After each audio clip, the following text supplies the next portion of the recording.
andaban como ovejas que no tienen pastor. El Señor esté con ustedes. Y con tu espíritu. Proclamación del Santo Evangelio de nuestro Señor Jesucristo según San Marcos. Gloria a ti, Señor. En aquel tiempo, los apóstoles volvieron a reunirse con Jesús y le contaron todo lo que habían hecho y enseñado. Él les dijo: vengan ustedes a solas a un lugar desierto a descansar un poco, porque eran tantos los que iban y venían que no encontraban tiempo ni para comer. Se fueron en barca a solas a un lugar desierto. Muchos los vieron marcharse y los reconocieron. Entonces de todas las aldeas fueron corriendo por tierra a aquel sitio y se les adelantaron. Al desembarcar, Jesús vio una multitud y se compadeció de ella, porque andaban como ovejas que no tienen pastor, y se puso a enseñarles muchas cosas.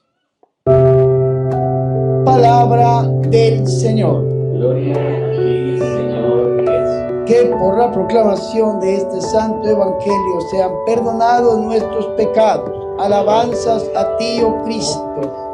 Ven, Espíritu Santo, a través del corazón inmaculado de tu amadísima esposa, la Virgen María. Amén. Por favor, tenga la bondad de tomar asiento en este momento.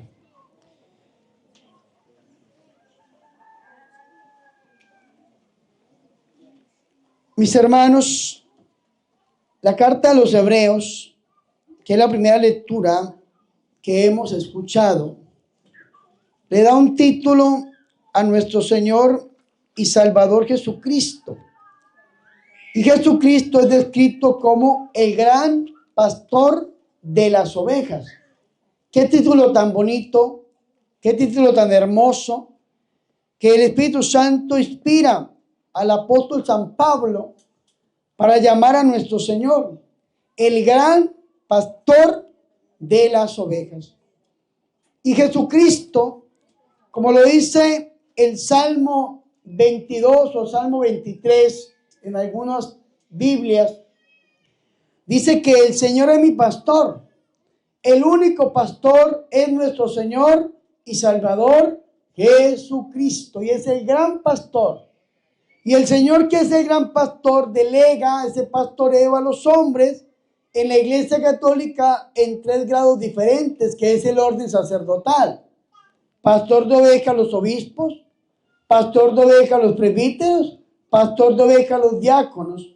Y a nivel de los laicos también el Señor, de una u otra manera, de cierta manera y en cierta medida, delega el pastoreo de las ovejas. Pero el único pastor en la Iglesia Católica es nuestro Señor y Salvador Jesucristo.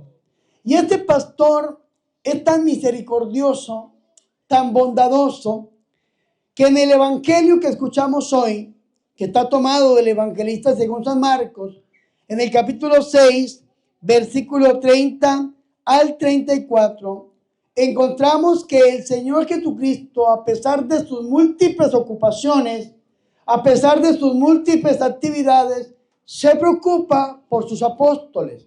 Y vea qué interesante, en aquel tiempo los apóstoles volvieron a reunirse con Jesús y le contaron todo lo que habían hecho y enseñado. Digan conmigo, hecho y enseñado. ¿En dónde encontramos nosotros estas acciones, estas enseñanzas de los apóstoles? Si nosotros leemos un ejemplo, San Mateo en el capítulo 10, donde encontramos un discurso que es el segundo de San Mateo, el discurso apostólico. Nosotros vemos que el Señor delega una misión a los apóstoles. Vayan, dice el Señor, sanen a los enfermos, liberen a los oprimidos, anuncien el reino de Dios a las personas. Ellos salen y evangelizan a todos aquellos que se encontraron por el camino. Si ustedes leen San Lucas en el capítulo 10, ustedes van a encontrar, bueno, en el 9 el Señor le da esta delegación a los apóstoles, pero en Lucas 10 le da una delegación a 72 discípulos y les dice el Señor que vayan extrañamente, no como los apóstoles. A estos 72 discípulos en un primer momento no les da el poder de expulsar demonios, solamente de predicar la palabra del Señor y de sanar a los enfermos. Pero ellos salen y ellos regresan en el capítulo 10, versículo 17. Y dice que regresaron y le dijeron alegres al Señor: hasta los demonios se someten en tu nombre. Porque los demonios se tienen que someter en el nombre del Señor. En el Evangelio de San Marcos, el que leímos hoy, dice que los apóstoles regresaron y le contaron al Señor lo que habían hecho. ¿Qué hicieron? ¿A qué se dedicaron los apóstoles? Pues a predicar, a anunciar la conversión, a llamar al pueblo a la conversión. Y dice la Biblia, y salieron y predicaron la conversión, a llamar al pueblo que se vuelvan al Señor. Pero no solamente se quedaron en palabras, sino que a los apóstoles los acompañaban el poder del Señor, las acciones y los hechos y las acciones, las palabras y las acciones. Al Señor lo acompañaban, a los apóstoles lo acompañaban el poder del Señor. Y entonces, ¿qué hicieron los apóstoles? Salieron a sanar a los enfermos, salieron a liberar a los oprimidos, y se dieron cuenta de que el poder del Señor estaba con ellos, porque el mismo Señor era el que los había enviado. Y entonces regresan los apóstoles muy contentos y le cuentan al Señor lo que habían hecho: milagros en su nombre, sanaciones en su nombre, liberaciones en su nombre, y lo que habían enseñado, es decir, la predicación de la palabra. Y el Señor, que es el pastor de almas, el Señor, que es el gran pastor de las ovejas, se preocupa de los suyos. Algunos tal vez llegaron cansados, algunos tal vez llegaron en crisis, algunos tal vez regresaron, como dicen por ahí, cansados del camino. Y entonces el Señor les dice: vea, vengan ustedes a solas a un lugar desierto a descansar un poco. El Señor ve el cansancio, porque algunos dirán: Padre, ¿en dónde dice la Biblia que llegaron cansados? Pues si el Señor los llama a descansar, es porque estaban cansados. Y el Señor se preocupa de su instrumento. El Señor se preocupa de aquella persona que ha llamado al reino. Y el Señor quiere que esta persona vuelva a recuperar las fuerzas. Como dice Isaías en el capítulo 40. Tomar las alas de águila, las fuerzas del búfalo, para seguir predicando la palabra del Señor. Y el Señor le dice: vengan ustedes a solas a un lugar desierto a descansar un poco. Pero, dice la Biblia, porque eran tantos los que iban y venían que no encontraban tiempo ni para comer. Digan conmigo: tiempo ni para comer. Vean que los que nos dedicamos a esta vida carismática, a la misión, vemos este texto cumplido en nuestras vidas muy seguido. Este texto se hace presente en nuestras vidas muy seguido. Personalmente y humildemente lo digo, cuando tengo la oportunidad de ir a un país como México, un ejemplo, las misiones son muy rudas, muy difíciles. Y son las 5 de la mañana y ya está uno saliendo para el retiro. Y son las 6 de la mañana, ya está uno sentado confesando. Y confiesa uno todo el día, se levanta uno a predicar. Yo personalmente me subo a la tarima a las 7 de la mañana y oro hasta las 11 de la mañana. A las 11 me bajo y sigo confesando hasta las 12 del día.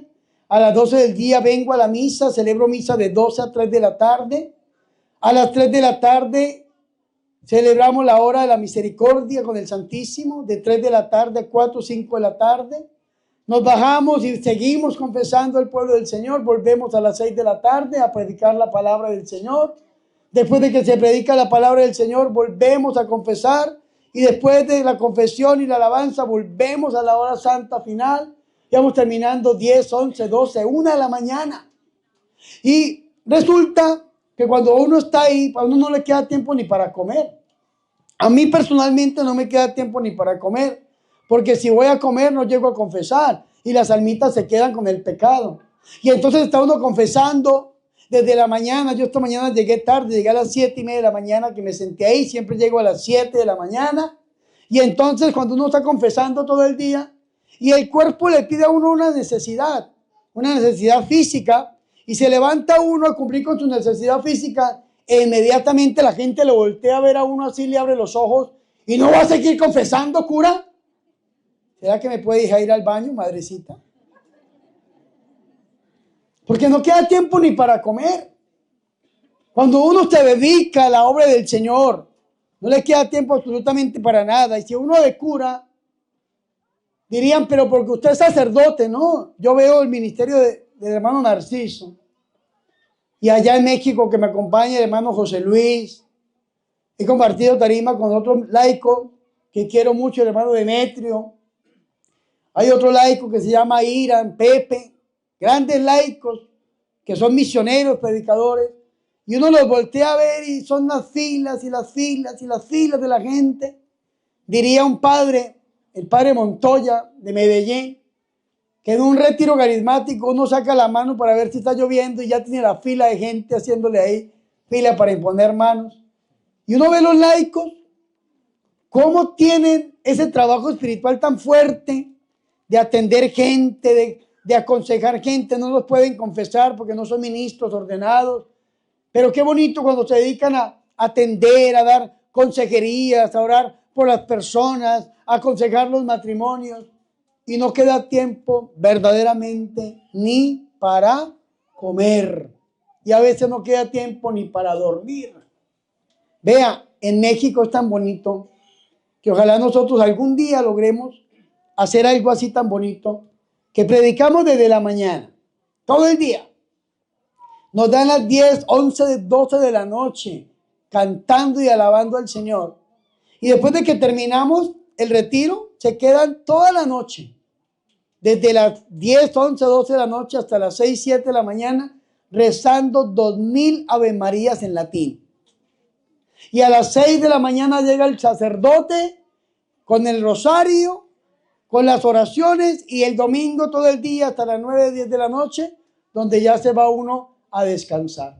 Son días enteros, viernes, sábado y domingo, sin dormir, sin comer, evangelizando. Y quedan las filas y las filas y las filas de gente, hermanos, sin confesar, sin atender, porque es imposible que un solo hombre pueda llegar a atender tantas personas. Y algunos dirán, padre, ¿cuánta gente se queda? Si llegan 4,000 personas, 2,000 personas, se quedan 500, 800, 1,000 personas rezando toda la bendita noche el rosario en latín, 2,000 Ave Marías. Es una bendición tan grande. Padre, ¿y no se cansan? Claro que nos cansamos, igual que los apóstoles, y necesitamos descansar. Pero muchas veces para un misionero el descanso es el cambio de actividad. Yo tenía un laico, cuando estábamos aquí en Bogotá, una comunidad muy bonita que ya Roma la acabó, Misioneros Marianos, fundada por el padre Mauricio Cuesta Pardo. Esta comunidad era muy bonita y había un laico que una vez me dijo, ay padres, que ustedes se la ganan fácil. A ustedes les toca muy fácil, como cura todo el mundo les da y no tienen que trabajar. Y yo le pedí el favor al padre Mauricio. Yo, padre, permita que este laico me acompañe a una misión, que se vaya conmigo. ¿Y sabe para dónde me lo llevé? Para Estados Unidos. Dirán ustedes, ay, pero qué chévere, qué chévere. A los 8 días renunció y se devolvió para Colombia. Sin comer, sin dormir, sin bañarse. Olía todo menos a bueno. Ay, padre, que a ustedes les toca muy duro. Claro que sí. Si usted se va a entregar a la misión, verdaderamente a la misión, hermano, llega un momento en que usted no queda tiempo ni para comer. Se tiene que esconder para comer. Y más cuando la misión se hace famosa. Porque el famoso no es el cura. El famoso es Jesucristo. Y lo dice la Biblia porque se conecta con el día de ayer.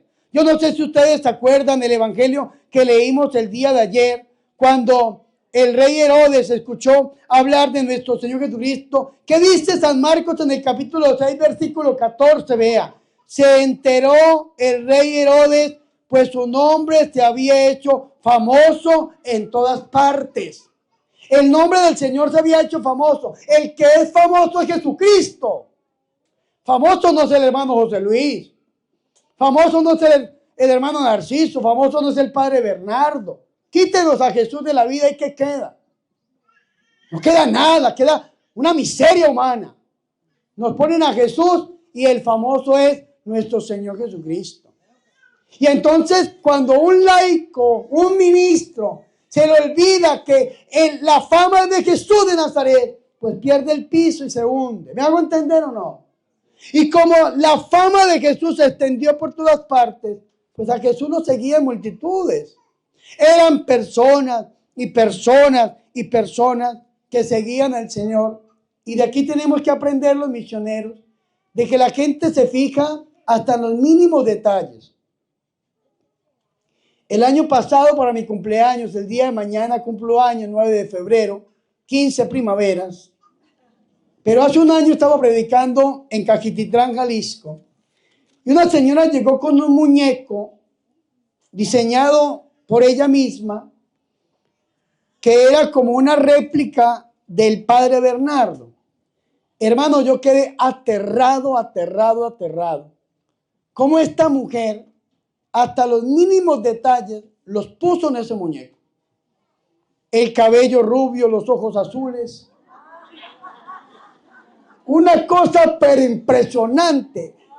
La mancha que tengo en mi cachete la puso. El reloj que yo muevo, siempre tengo un reloj de esta marca, la puso. Los zapatos con la marca que yo utilizo los puso.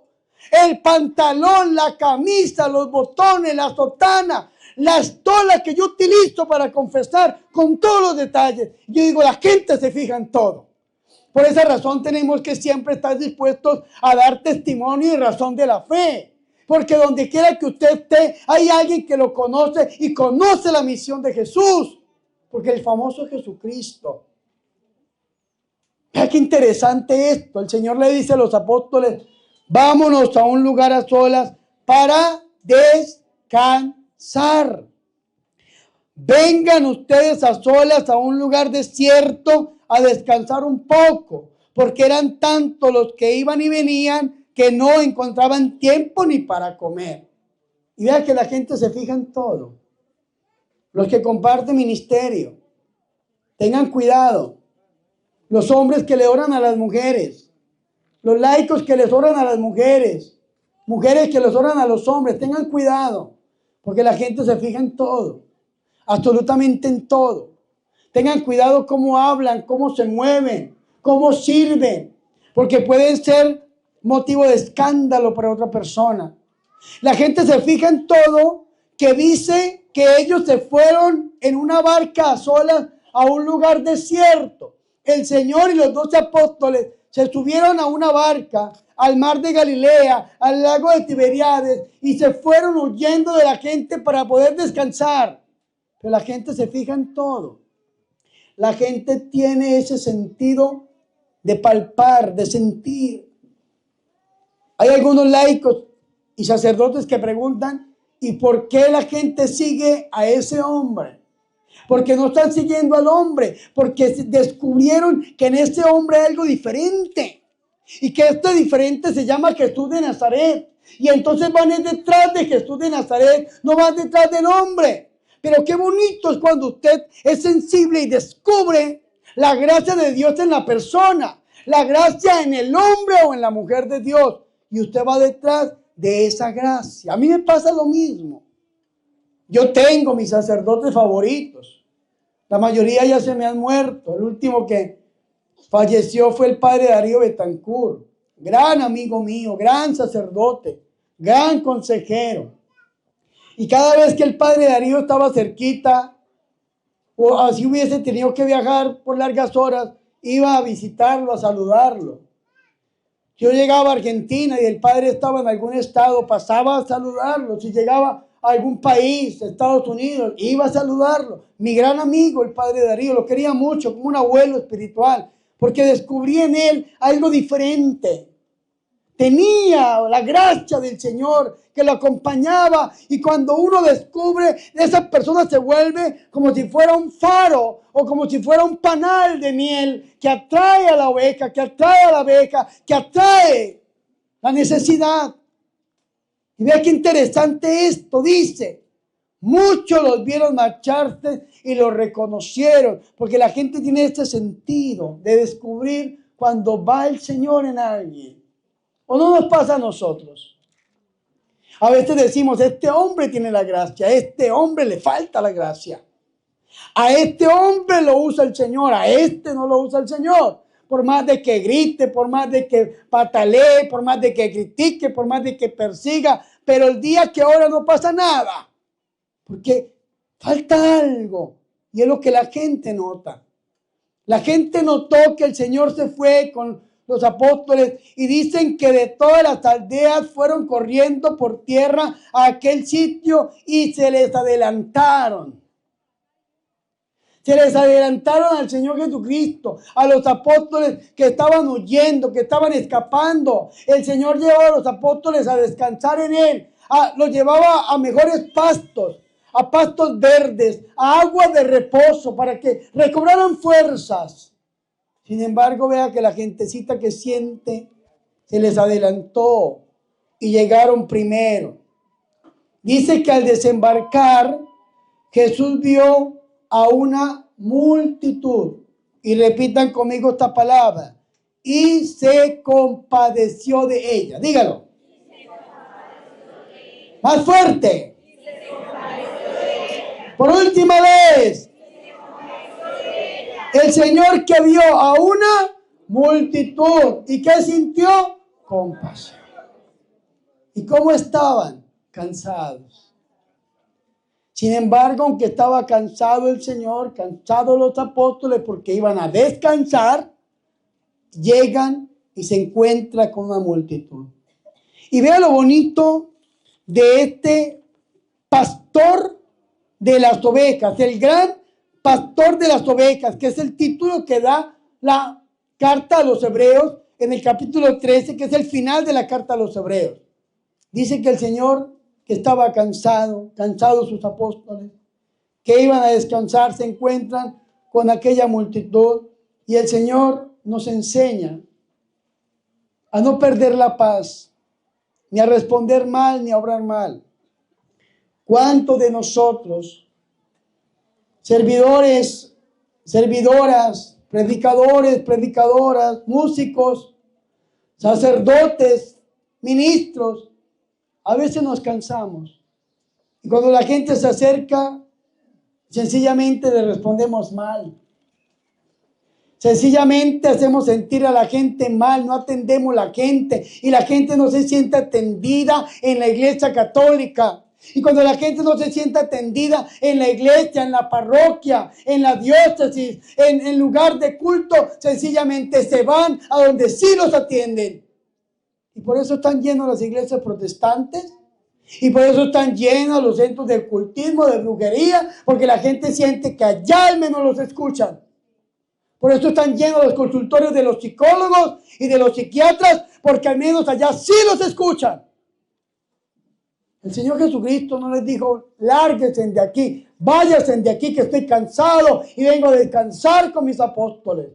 No, el Señor los vio y sintió compasión. La palabra compasión viene de la raíz griega esplagmizomai. Y esplagmizomai o esplaxo, de la raíz esplaxo, esplagmizomai, significa amar desde las entrañas. Es como cuando una mamá ve sufriendo a un hijo y siente ese dolor visceral, entrañable, que la lleva a salir de sí misma para tener ese encuentro en esa necesidad con su hijo. ¿Me hago entender o no? El Señor sintió compasión, y se los he enseñado en algún otro ambiente. Hay una diferencia teológica entre la compasión y la misericordia. Hay tres palabras familiares en la Biblia: la misericordia, la piedad y la compasión. La piedad es sentir un don cariñoso y bondadoso hacia Dios y hacia las cosas santas. Ese es el don de la piedad. Un amor cariñoso y bondadoso hacia Dios y hacia las cosas santas. Por eso una persona que ama a Dios se llama piadosa. Y una persona piadosa pues respeta lo santo. Respeta algo bendito, la imagen, el altar, al hombre de Dios, porque es el don de la piedad. Un amor cariñoso y bondadoso hacia Dios y hacia lo santo. ¿Me hago entender?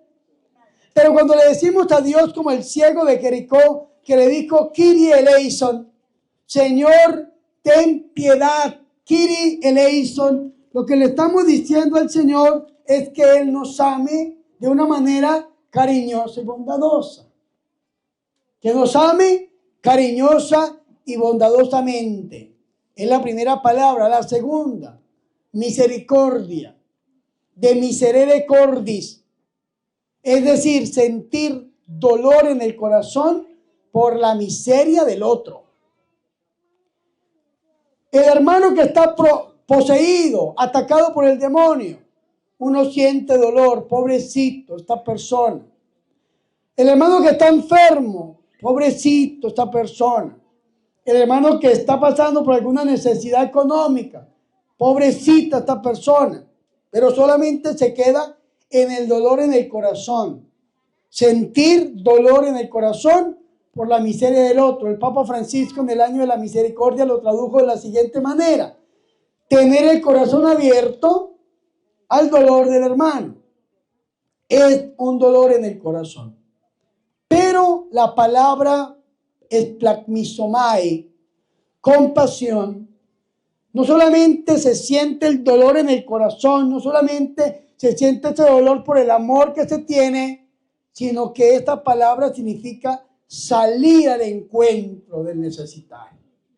Por esa razón es que en el Evangelio de San Mateo, en el capítulo 9, cuando el Señor siente compasión por las ovejas descarriadas que andan como si no tuvieran pastor, el Señor le da poder a los discípulos de expulsar demonios, de sanar enfermos y de predicar la palabra, porque nos lleva a una acción, a obrar por el bien del otro.